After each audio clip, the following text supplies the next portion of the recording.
thank you for joining us. And fill us in on your team and your season to date and how you feel things are going at this point as you kind of head down the stretch of your schedule. Yeah, so it's been a crazy year with COVID, jumping over all the obstacles and through the hoops so that we could play. We are going into the last 2 weeks of our conference schedule. We played in the fall in the NCCAAs, and we did exceptionally well. We didn't even drop a set in the fall. It was exciting because I have 8 true freshmen that came in this year, and all, obviously giving something to the program, and that's my first recruiting class. With that being said, I also have 9 seniors on the way out, so it's a great year to bridge the tradition of volleyball and winning at Erskine, and then also changing the culture to my program. Sure. So you mentioned your fall schedule was perfect.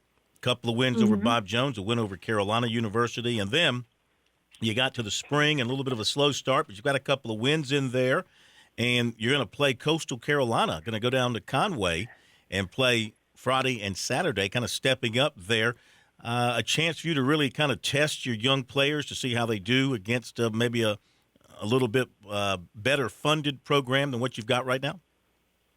Yeah, and excellent program. Coastal Carolina won the Sun Belt in the fall. They had a regular season. But because of COVID, that gives us this great opportunity to go play a great team to get us ready for the conference tournament. That's next weekend, to get some young guns some good playing time and versus a stellar opponent so that they can see where we need to get to. Hopefully motivate them a little bit, have some fun, and something that's not normal in volleyball. Yeah. What, have some fun?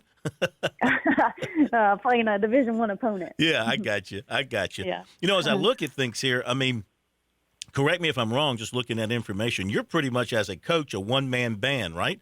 I mean, you've got a student assistant, but it's all on you? Yep. There are 3 volleyball programs at Erskine. We have a women's beach program, a men's volleyball program, and then myself. We do help each other when we need it. So we're kind of one big family. 3 programs, 1 family is what we say all the time. We do all the extra stuff together, feeding the kids together, Christmas parties together. So that's very helpful. But on the sidelines during the day, it's definitely myself and then the sub players who are there. They help each other out a lot.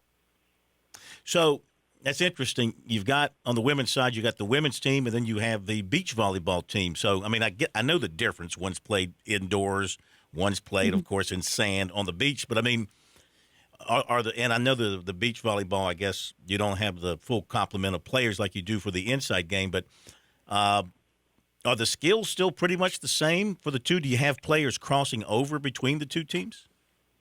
Well, this year we don't because we're playing at the exact same time. Last year we had 4 that crossed over. Beach volleyball is the same game, the same concept and rules, but it's a different strategy, a different mindset. Obviously, there's only 2 people out there, and so you have to be kind of more versatile in the beach world.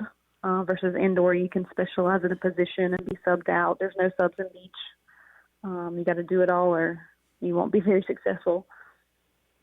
When you look at the future then with all the young players on your team going through what you're going through now, you hold these guys together, they come back, they learn under you, they grow together. What do you foresee for the future of your program in the next couple of years? Oh, I'm excited. I first got to Erskine. I didn't really have a chance to recruit. I got here about this time 2 years ago. So, my first recruiting class, I wanted it to be large because I knew I had a large senior class going out. So I wanted to not have to turn over for 2 years in a row. These girls are not only getting the first glimpse of collegiate volleyball, but they're also, having to do it facing, their first year in college, COVID, all the, great obstacles they already have to overcome, being away from home. I have more girls from distances now, so I have a Texas kid in there, a couple from Tennessee, so being away from home is a big deal for first-time freshmen. Sure. And I'm looking at some of your numbers, and it looks like your leading scorer is Katie Torgerson, who's out of Summerville. Am I correct on that? And if so, what makes her such a good player? Yes. Katie is just the player that every coach wants. She'll play any position you tell her to play. She'll do what's best for the team. She's an absolute workhorse. When we're struggling, she literally picks the team up on her back and works to put the ball away. And she's coming back for you. She's got another year? Yep. Mm-hmm. Yeah. All our leading scorers except for Riley Bartlett should be back. All right, so you've got the 2 matches at Coastal Carolina coming up, and then to close it out, the regular season, you've got a home match. Fill us in on that, and then is there any postseason available for you? Yeah, so we come back after Coastal Carolina. We'll play Emmanuel at home, who is second or third in the conference at the moment. They're always a solid team. So Coastal will help us with that as well.